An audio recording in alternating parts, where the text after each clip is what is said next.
Ladies and gentlemen, thank you so very much for tuning in. Walz's $9 billion problem. Hit subscribe to this channel right now. Thank you for your patience, everybody. Sorry I was late. And let's get started. To my super chat, thank you so very much. President Trump has hinted at this, and now Fox News, Caroline Leavitt, Trump believes Walz is criminally liable. Hit subscribe to this channel right now. Criminal liability. An indictment is almost certainly waiting for Tim Walz. Trump's onto something. The more we discover, the worse it looks. White House Press Secretary Caroline Leavitt joins me now. First of all, Happy New Year, Caroline. And by the way, really quickly, as always, God bless the Somali community in Minnesota. This is a Democratic Party scandal. There are veterans, business owners, honorable, beautiful, amazing people in a community of 100 to 200,000 people. It's never good to paint anyone with the same brush. That's just basic logic and reason. And logic dictates that a Democratic Party scandal in a blue state, in a blue city, probably takes place in Chicago and New York and elsewhere. Any major city where Democrats run and have a political machine, there's likely billions of dollars in graft. Anyway, hit subscribe to my super chat. Thank you. And thanks for the kind words, everybody. Hit subscribe. Thank you. I hope your New Year's Eve was better than Maduro's. The situation in that Minnesota. I can assure you, Jesse.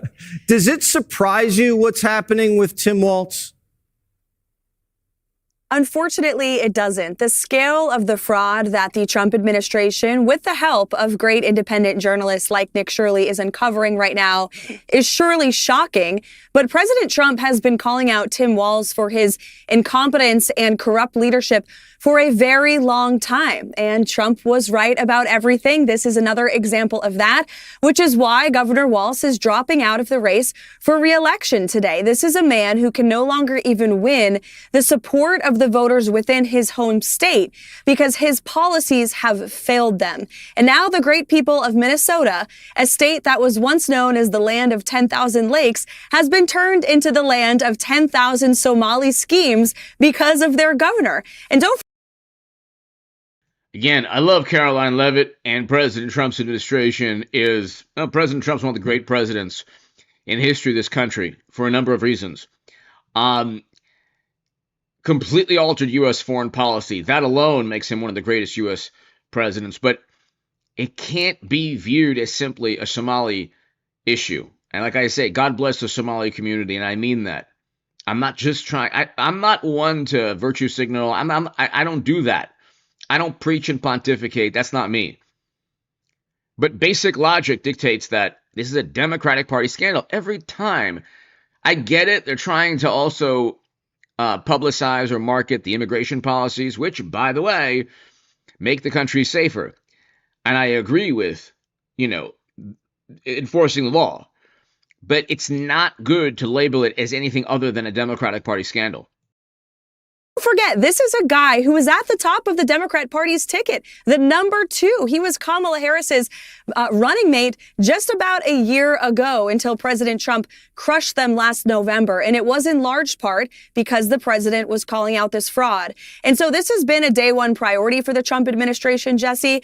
The Department of Justice has convicted and prosecuted nearly 100 defendants in Minnesota. And because of these new details and this new reporting that has come to light, this is a all hands on deck across the entire government effort. We are surging resources. You saw today, the Department of Homeland Security announced we have nearly 2,000 agents from the Homeland Security Investigations Team. The FBI is on the ground, and we're freezing money. HHS cut off funding for child care centers and for daycares. USDA Secretary Rollins has been asking Governor Walz to see the recipients of SNAP in his state. So this is all hands on deck. Rest assured, it's a top priority for President Trump. And he believes that Governor Walz is criminally liable. And I think the Department of Justice is going to find out. Well, criminally liable. And it should be news everywhere. This is not rocket science. You can't have $8 to $9 billion in fraud without complicity at the top. almost certainly, there's no evidence at this moment that Tim Walz committed any crimes. However, as the investigation continues, if he went after whistleblowers, which is what Republicans have been saying, if he tried to ignore information or evidence of criminal wrongdoing, if his attorney general tried to deliberately ignored, intentionally ignored evidence of wrongdoing and criminality, a lot of people will be indicted. Likely Tim Walz as well, if all of that takes place. This is huge, ladies and gentlemen. They should, because it's too much money to lose. You can't say, oh, oops, I don't know where it went, especially when all of those whistleblowers going crazy and the AG there, Ellison, acting like he was running PR for these Somalians. So down in Venezuela, there's a lot of action, and the country is thrilled with the precise, flawless military execution overseen by the commander-in-chief and the team. What comes next? Well, first of all, I have to give incredible credit to President Trump, Secretary Hegseth, Secretary Rubio, our Vice President, J.D. Vance, the entire team across the board. This is undoubtedly one of the greatest foreign policy and military achievements the United States of America has ever seen. And as Joe Biden used to falsely say, we can now truly say America is back, thanks to the courage of President Trump, thanks to the leadership of his amazing cabinet, and thanks, of course, to our brave men and women in the United States military. So now this exact same team of foreign policy leaders who have been running President Trump's Venezuela foreign policy this entire time will continue to do that. We have a lot of leverage over the remaining Maduro government right now. I know Secretary Rubio is in constant correspondence with them. We're going to make sure this country aligns with the interests of the United States of America. All right. And congratulations to you, too. That's great news for you and your family. And we love. Beautiful, great news, and congratulations. Tim Walz is officially dropping out of the Minnesota governor's race. He is announcing that he will not run for re-election in November. The decision comes as a massive fraud scandal in the state continues to grow, with billions in taxpayer dollars potentially stolen across both state and federal programs. In fact, Walz says he doesn't have time for re-election because he's too busy getting to the bottom of it. Brian, do I just dare punt to you? What do you make of this? Well, okay, so good that he's not going to run again. But here's the problem: if you're kind of if you're a Minnesotan thinking about what's going to happen next, this is what you're afraid of. So he's not going to run. Yeah. But Amy Klobuchar wants to be governor of Minnesota. I think she's got a lot of reasons to run for the governorship. One of them. Why would Amy Klobuchar be any better than Tim Walz? What's the difference between Tim Walz and Amy Klobuchar? There's not much of a difference between top-level Democratic Party politicians. They all said that Biden got 80-plus million Americans. They all said Biden should leave when they were told to do so. They're just going to walk in lockstep. So, I just don't see, you're going from one Tim Walz to another type of Tim Walz. Is if she loses, which I don't think, she's got a good chance there, sad to say, and if she loses, she can still keep her Senate seat. So she runs for governor. Apparently, she's the one who had the heart-to-heart with Tim Walz over the weekend on Sunday. She probably said to him, I'll leave my seat if I win the governorship, and I'll appoint you to be in the seat. Hi, there is Dr. Chad Walding, co-founder of. Now, I don't know if she'll keep that promise, because between now and then, he could get in a lot of legal trouble, and she might say, just kidding about that. We're not going to do it. But what I'm saying is it's not regime change in Minnesota, because the difference between Tim Walz and Amy Klobuchar is they just were in different seats, but representing the same state, and they have the same philosophy, which is they love the nonprofit NGO plug a wire right into federal government grift. They love it. They support it. They want more of it. So the thing that happened in Minnesota will keep happening, whether it's Amy Klobuchar or Tim Walz or whoever is in that seat. But Kennedy, is this a good sign that any of the fraud that we brought to light, you're starting to see what political pressure looks like? Yes, I think the more people who lose their political careers over this corruption, the better. And I don't care what party they're from. If this is the kind of thing that you have been supporting, and those of us who lobby for limited government, this is what we're talking about. Yes. So last night at dinner, we had a conversation with our girls about whether or not liberals really intend to do good for other people. Because, we granted the idea that, yes, you start off with good intentions. Liberals want to help other people. The problem is when you have access to that kind of money and that little oversight, then corruption takes over and consumes everything in its path. That's so true. And it's also almost as if wonderful, morally superior, highly educated liberals want poverty to persist and continue. It's almost so if President Trump wants to impose tariffs to ensure that outsourcing doesn't cause poverty in regions of the country, or to address the issue of outsourcing to bring manufacturing jobs and other jobs back to the country. Oh my God, the resistance from Democrats is overwhelming. They don't like anything Trump does, even if it aligns with their platform. If Democrats and liberals want to protect or help poor people through government assistance, why don't those same liberals want to ensure that poor people aren't mired in poverty? They can get out of poverty through economic opportunity zones, which is what Trump was doing his first term in office. Through tariffs that bring jobs back to the country. Why don't they address the root causes of poverty without 10,000 studies? You don't need a study to let anyone know that outsourcing caused poverty. That is a direct cause of joblessness and homelessness and poverty. Jobs are leaving the country. And instead of helping President Trump with tariffs, that stop the flow of illegal narcotics into the country. That's another story.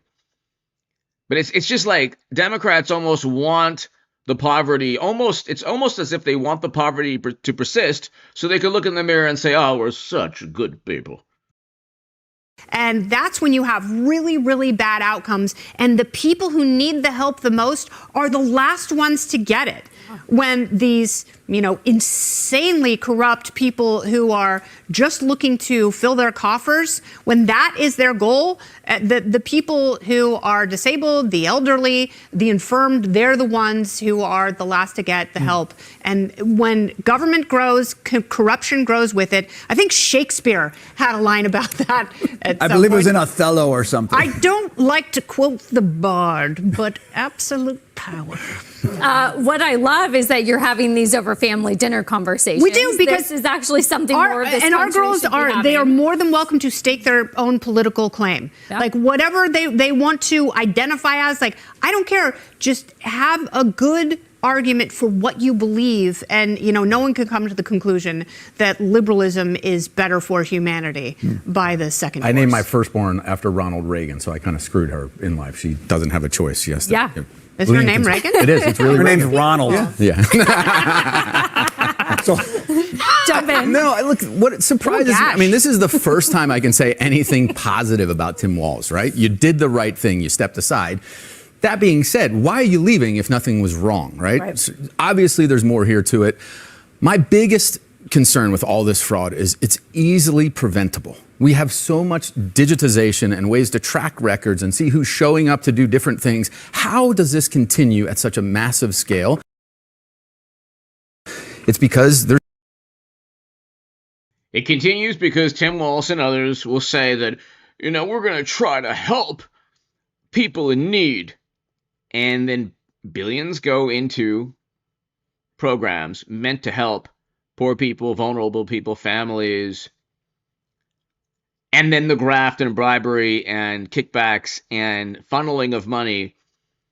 The corruption is almost allowed by the Democrats, like Tim Walz, in these blue states and blue cities. We don't know exactly how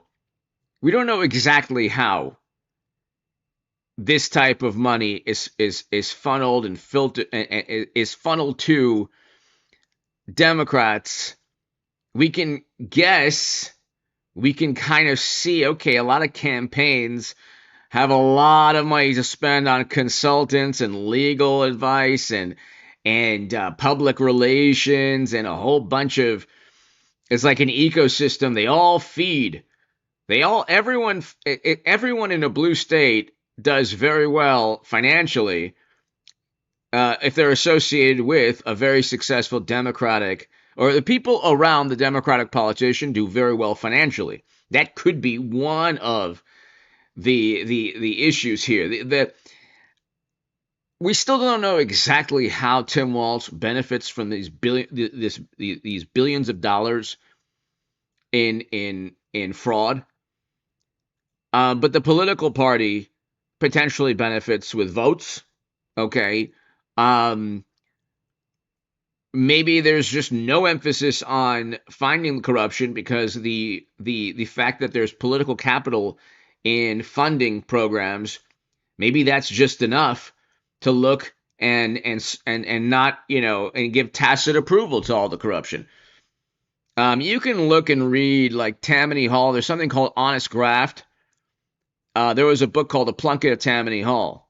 And there's other books on Boss Tweed and a whole bunch of books on like the Chicago political machine and how money was filtered through government into the hands of a whole lot of people illegally. But anyway, let's continue.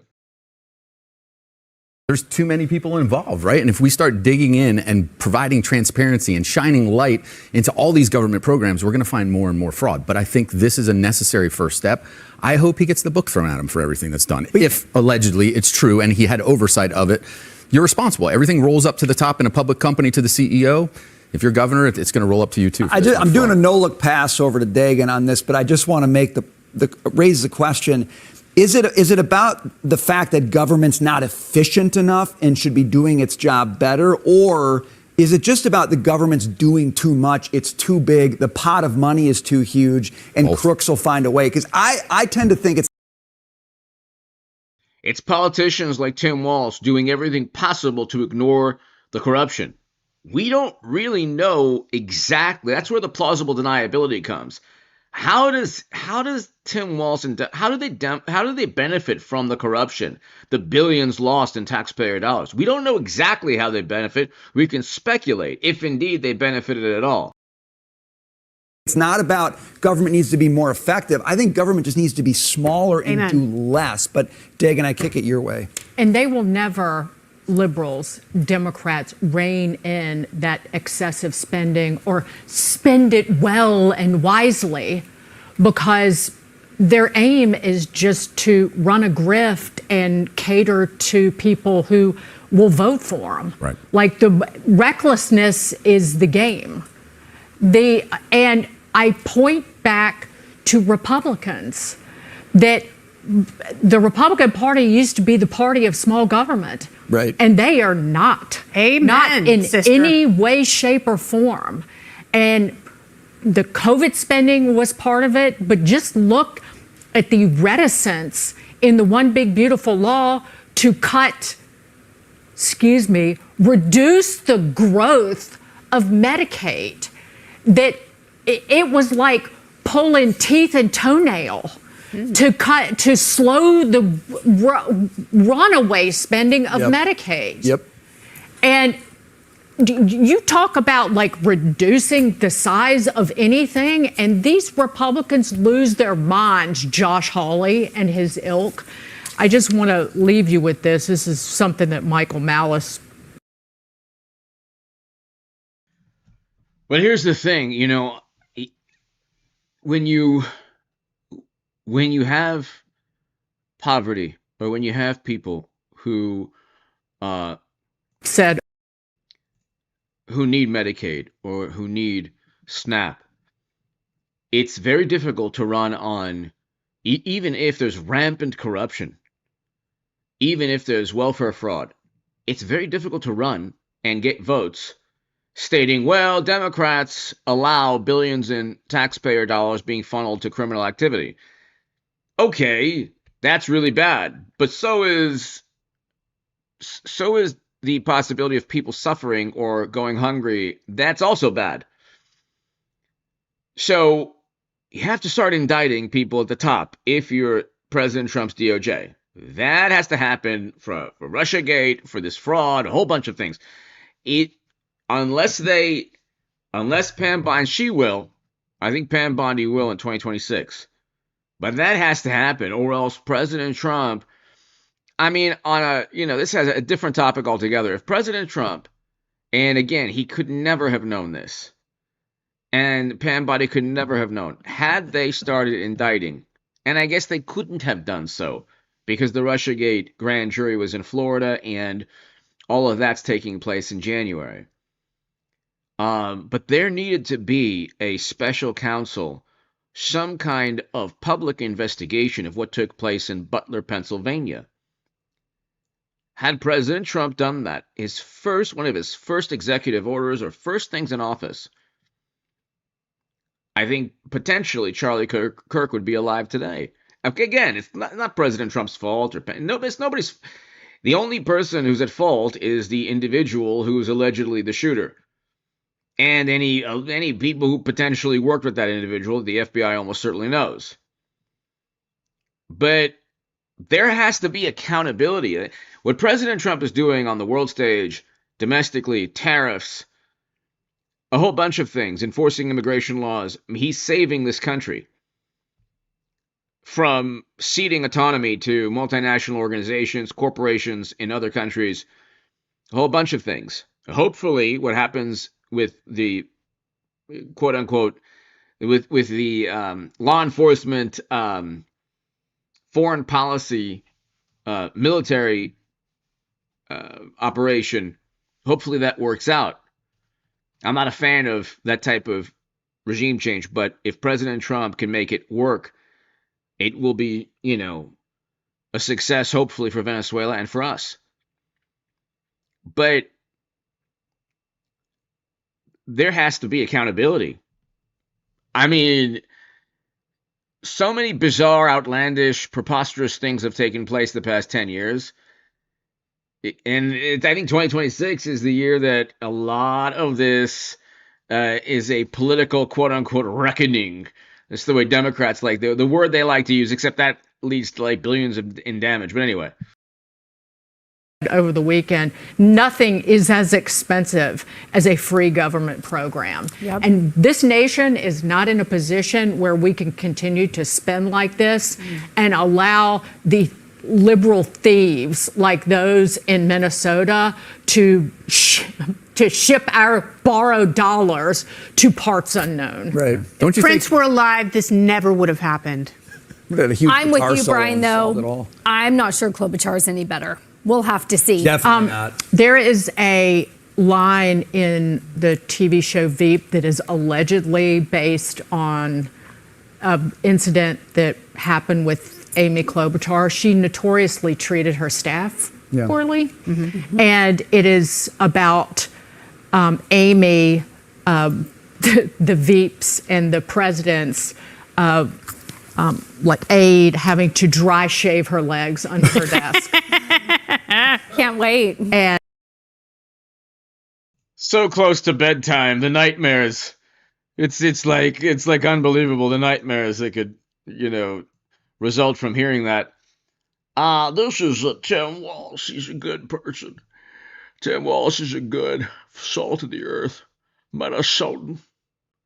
He's a good person. He's had nothing to do with the $9 billion in graft. He's a salt of the earth person. Well, good morning, everyone, and Happy New Year. Like many Minnesotans, I have to tell you, I was glad to turn the page on 2025. It was an extraordinarily difficult year for our state, and it ended on a particularly sour note. For the last several years, an organized group of criminals have sought to take advantage of this state's generosity. I'm just going to go ahead and pass the buck and throw people under the bus and actually blame them as I allowed this corruption to take place. Isn't that interesting how he's blaming low-level criminals for the possible rampant corruption and felonies that he potentially, possibly committed. And even as we make progress in the fight against the fraudsters, we now see an organized group of political actors seeking to take advantage of a crisis. I don't want to mince words here. Donald Trump and his allies in Washington and in St. Paul and online want to make our state a colder, meaner place. They want to poison our people against each other. Trump controls the weather now. He's making it colder. It would have been negative 20, but now it's negative 30 because of Trump. By attacking our neighbors. And ultimately, they want to take away much of what makes Minnesota the best place in the country to raise a family. They've already begun trying to withhold funds that were meant to help families afford child care. And that's happening because of the fraud that people say Walz let happen. He has to turn off the spigot because that's really the only way Democrats in Minnesota will pay attention to $9 billion in fraud. And they have no intention of stopping there. Make no mistake, we should be concerned about fraud in our state government. We cannot effectively deliver programs and services if we can't earn the public's trust. That's why over the past few years, we've made systemic changes in the way we do business. We've gone to the legislature time and time again to get more tools to combat fraud. And this is the doublespeak. More tools to combat fraud. They had the tools to combat fraud 10 years ago. You don't need you need tools for plumbing. You need tools for, fixing an engine. You don't need tools to combat fraud. They all speak in hyperbole, and President Trump engages in hyperbole, but it's like for marketing purposes. It's all doublespeak, euphemisms, hyperbole, innuendo. It's just all like, we need tools to combat fraud. He had allegedly whistleblowers that he went after. So, I mean, if it's proven that Walz knew about the fraud years back, then that's a felony, almost certainly. We've hired people we fired people who weren't doing their jobs. We've seen people go to jail for stealing from our state. We've cut off whole streams of funding in partnership with the federal government, where we saw widespread criminal activity. We've put new locks on the doors of our remaining programs, and we've hired a new head of program integrity to make sure that those locks can't be broken. All across this state, Minnesotans are hard at work on this problem. Advocates, administrators, investigators are on the front lines defending the integrity of our state's programs, and I want to give a very heartfelt thank you to all of them. There is more to do. A single taxpayer dollar wasted on fraud should be intolerable. And while there's a role to play for everyone, from the legislature to prosecutors to insurance companies to local and county government, the buck does stop with me. My administration has been taking fast, decisive action to solve this crisis. We'll win the fight against the fraudsters. But the political game... How can he win the fight against the fraudsters if the fraudsters are at the top? It's like, this is really interesting. The governor that is in charge of overseeing billions is blaming low-level fraudsters for rampant corruption that he should have been watching and he likely knew all along.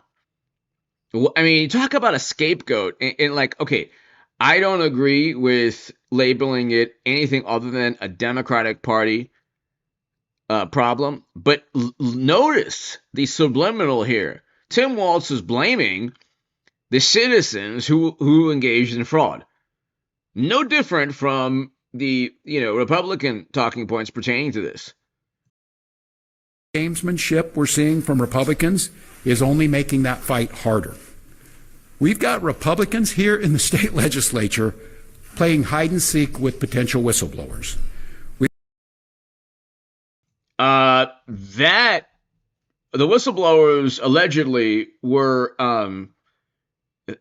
Walz allegedly tried to intimidate these whistleblowers. That's the allegation. We've got conspiracy theorist right-wing YouTubers breaking into our daycares, demanding access to our children. So Nick Shirley had 100 million views because he actually documented and found the corruption that liberal journalists in Minnesota should have done. But had they done so, it would have helped Trump. Just like the DNC emails helped Trump. Because anything that actually exposes Democratic Party corruption helps Trump.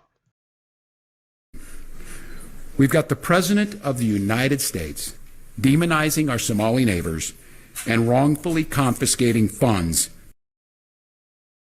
Walz just demonized individuals by stating it's just low-level fraudsters. But how on earth were they able to commit fraud if the governor is supposed to oversee the billions in federal funding that Minnesotans rely on? It's disgusting and it's dangerous. Republicans are... They use the word dangerous all the time, and President Trump just wins, and J.D. Vance will win. They don't know what that word means. They're playing politics with the future of this state. It's shameful. And I've said it before, and I will continue to say it. We welcome ideas from anyone, in any party, from any walk of life, who wants to help us continue to stay ahead of these criminals. And we welcome the involvement of the federal government. Continue to stay ahead of these criminals? These are low-level, 90 people have been indicted. It didn't take very long. And these are low-level crimes that are very easy to find out. The issue is how on earth were billions allowed to be taken from taxpayer dollars for entities and businesses and organizations that do not help people? That's the issue. That's the corruption. Money was funneled into fake and phony organizations. And Walz allegedly knew all along. I am grateful to the career professionals at the U.S. Attorney's Office and the FBI who have been helping us fight this fight for years. But I cannot abide the actions of the political leadership in Washington. These opportunists are willing to hurt our people to score cheap points. They and their allies have no intention of helping us solve this problem, and every intention of trying to profit off of it. Inherent in any scandal of this nature is the political turmoil for Democrats in this case, and obviously Republicans and Trump benefiting from this. Why wouldn't President Trump benefit from rampant corruption that Tim Walz allowed or was complicit or didn't know of? It's one of the three. Did he allow the corruption, Walz? Did he know of the corruption and not do anything about it? Was he complicit? Did he commit crimes as well, like trying to silence whistleblowers? Or was he so utterly inept that it just happened under his watch? Which brings me to this. 2026 is an election year. Election years have a way of ramping up the politics at a time when we simply can't afford more of that in Minnesota. In September, I announced that I would seek a historic third term as Minnesota's governor. And I have every confidence that if I gave it my all, we would win the race. But as I reflect on this moment with my family and my team over the holidays, I came to the conclusion that I can't give a political campaign my all. Every minute that I spend defending my own political interest would be a minute I can't spend defending the people of Minnesota against the criminals who prey on our generosity and the cynics who want to prey on our differences. So I've decided to step out of this race, and I'll let others worry about the election while I focus on the work that's in front of me for the next year. I'm passing on this race with zero sadness and zero regret. I did not run for this job to have the job. I ran for the job to do the job. Minnesota faces enormous challenges this year, and I refuse to spend a single minute doing anything other than rising to meet this moment. Minnesota has always come first and always will. That's what I believe servant leadership demands of me. So the FBI and DHS, they're investigating. It's about $9 billion in fraud. It's a lot of money. Okay, the budget in Minnesota is like 40-something billion, something like that. That's a lot of money. Live from Capitol Hill on that for us. Hello, Bill. Sandra, good afternoon to you. Republicans here on the Hill say there will be accountability when it comes to this Minnesota fraud scandal, and that accountability begins on Wednesday. As you mentioned, that is going to be the day the House Oversight Committee holds its first hearing into this scandal. Now, leading that hearing is going to be House Oversight Committee Chairman James Comer. He's also inviting Governor Walz and Minnesota Attorney General Keith Ellison to testify at a second hearing before his committee. That one will be on February 10th. Now, Comer says if they don't agree to show up, they're guilty, and he will subpoena them. They will have to show up and defend themselves. If they don't defend themselves, that's going to be an admission to guilt to everyone in Minnesota. If we don't get a confirmation in the next few days, then we'll take the next step, and that will be a congressional subpoena. But Governor Walz is firing back at his critics and at Nick Shirley, whose viral video brought a spotlight to the Minnesota fraud scandal. In a social media post, Walz says of Shirley, quote, "My opponents have been celebrating this far-right YouTuber as a groundbreaking journalist. Here, he reveals who he really is, a delusional conspiracy theorist." Nick Shirley deserves the Pulitzer Prize. Everyone knows this. It's not far right to discover that Tim Walz potentially is part of a $9 billion fraud scheme. That's just basic logic and reason the Democrats should love, because if you find and you prevent future $9 billion schemes, maybe the same progressives that love Medicare for all and single payer, maybe the country could afford that type of program to, cover everyone in the country for health care. As it is, we have too many people, but we have too much fraud. So how on earth could you afford anything? Green New Deal. They want, Democrats think that money literally just grows on trees, or you could print it in a printer. That's it. They don't realize that it's finite, and if you have all these billions in fraud, that doesn't make you right wing. He is the epitome of a journalist, Nick Shirley. And he stated numerous times, it's not left or right, it's about fraud. But of course, Walz has to accuse him. It's all ad hominem because he's speaking to indoctrinated people.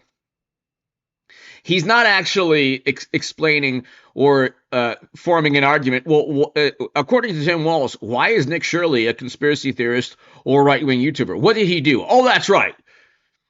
Exposed rampant corruption in organizations or businesses that should be operating to help people.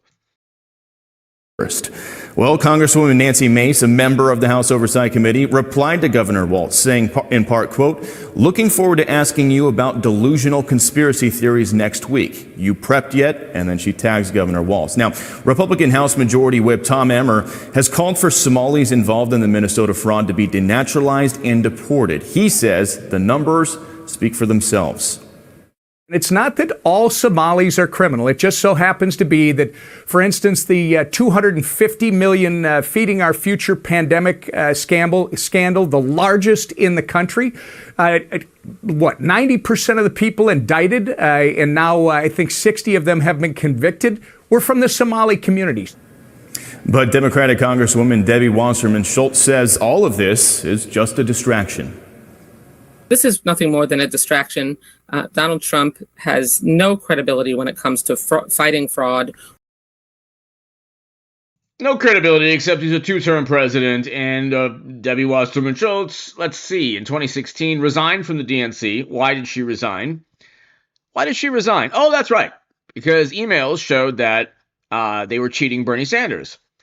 Let's talk about credibility. And then, 8 years later, what happened? Oh, that's right. Biden was kicked out and usurped by his vice president because of a debate performance that correlated to potential cognitive issues that Democrats lied about. Let's talk about credibility. Or actually, holding criminals accountable, because he's pardoned so many just in the single year he's been president. Not as many as Biden, and Biden pardoned actual murderers. Commuted the sentences of the most heinous atrocities, people who committed the most heinous atrocities. And Sandra, we're also tracking another story out of Minnesota. many of the pardons via autopen, which potentially he knew nothing about, which makes them unconstitutional. This afternoon, DHS just posting on social media a short time ago, accusing the Hilton Hotel brand of refusing service to ICE agents in the state of Minnesota. This is their X post, essentially saying Hilton is doing a coordinated campaign to stop ICE officers from booking hotels in Minnesota. They posted a couple of screenshots of email exchanges showing staff at least one Hilton hotel telling them, we researched you, we found out you're immigration agents, and we are not going to provide you service. Sandra, I can tell you it is not a one-off. I've gotten texts from other ICE officers on the ground in Minnesota showing me screenshots of other Hilton hotels denying them service specifically because they are immigration agents. So what would be better if you're a Democrat? To defund ICE or to deny law enforcement hotels? That's a good way to resist. I mean, it's all virtue signaling. It's all theater. It's almost as if wonderful morally superior leftists or liberals or progressives, they want to look in the mirror and say, I'm fighting the good fight. I'm a moral and righteous person. Well, why don't you push for legislation that actually represents your alleged value system? It does no good to do anything criminal or key a Tesla or, deny a law enforcement Hilton hotel. In this case, it's probably not the brand or corporation. It's just individuals at those hotels. Okay, so, but where is AOC or Bernie Sanders or any of the left-leaning champions? They could defund ICE tomorrow in a bill. They don't have Congress, but they'll probably get Congress in 26. Why don't they run on that?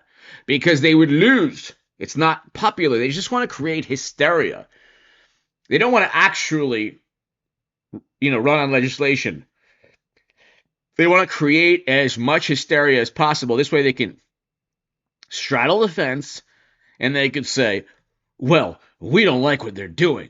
Well, why don't you defund ICE? Well, we don't want to defund ICE. We just want to make it, you just want to, what took place in Biden, where just, everyone was let in, but we still had ICE.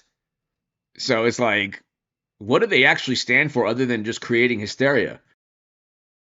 Our team on the ground is looking into it and has reached out to Hilton for comment. We'll update our viewers when we hear more on that front. We'll send it back to you. That is an incredible development. Bill Malugin on that for us. Thank you. John. Yep. All right. We mentioned those hearings coming up on Wednesday in Congress. Let's bring in one of the lawmakers from Minnesota who's going to be testifying there.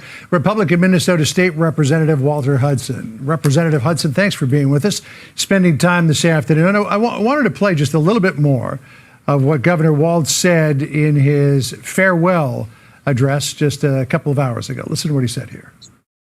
Every minute that I spend defending my own political interest would be a minute I can't spend defending the people of Minnesota against the criminals who prey on our generosity and the cynics who want to prey on our differences. So I've decided to step out of this race, and I'll let others worry about the election while I focus on the work that's in front of me for the next year. So he said there, every minute I spend defending my own political interest would be a minute I can't spend defending the people of Minnesota against the criminals who prey on our generosity. I mean, that's an interesting statement from a guy who let all this happen underneath his nose. Yeah, I got to tell you, it's absolutely infuriating, especially from my perspective in getting ready to testify before the House Oversight Committee later this week. And having refreshed my mind, I mean, you forget about a lot of the stuff that happens that you're aware of. And having looked at it in preparation for testifying before Congress, the evidence is so overwhelming and well documented by nonpartisan official sources that you've got Debbie Wasserman Schultz and now here Governor Tim Walz just outright flat lying, straight up knowingly lying. I can say that for an absolute fact, because we have the documented evidence. I just sent off the email to the House Oversight Committee today. And this is not like revelations. These are documents that have been publicly available. You can go look them up today yourself if you're so inclined. Yep. Governor Walz can. Debbie Wasserman Schultz can. They know that this problem is systemic, that it's endemic, and that it will not change simply by Walz stepping down. But they're going to try to do this bait and switch whereby he goes away and everybody pretends that that's the problem solved. Yeah, and to Wasserman Schultz's point that Donald Trump was so busy doing all of these commutations and pardons. I mean, Biden did thousands of them, so I'm not sure exactly why she's talking about Donald Trump. But Kevin McCarthy thinks that Walz is just the first shoe to drop on the Democratic side. Listen to what he said. I think the entire Democrat administration is going to have to resign because this will not be the end. It's just another prime example of mismanaged states by Democrat liberal policies that get us into this mess. So what do you think of that? Is the entire Democratic side of this administration going to resign? I wouldn't think so. I find it hard. I would not put my money on that bet that that's actually going to happen.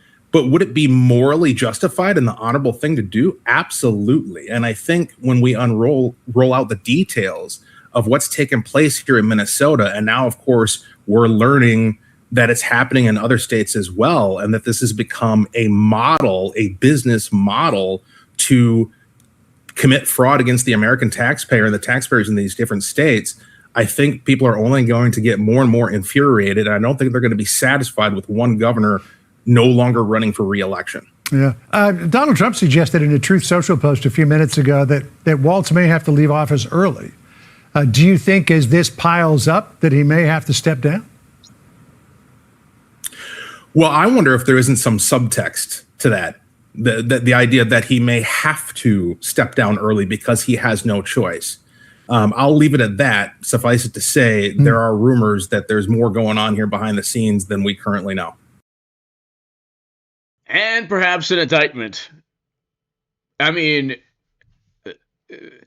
this state representative, Walter Hudson, Republican, is 100% right. There's possibly, potentially, like the Honorable James Comey says, potentially an FBI investigation, a criminal probe, possibly of Walz and others. Possibly, who knows? Anyway, ladies and gentlemen, hit subscribe. Go to H.A. Goodman's other channel right now. We will have a synopsis of this live stream. $9 billion. That Walz was, and others, Klobuchar was either unbelievably inept or potentially, possibly complicit. Hit subscribe to this channel right now. Go to H.A. Goodman's other channel for the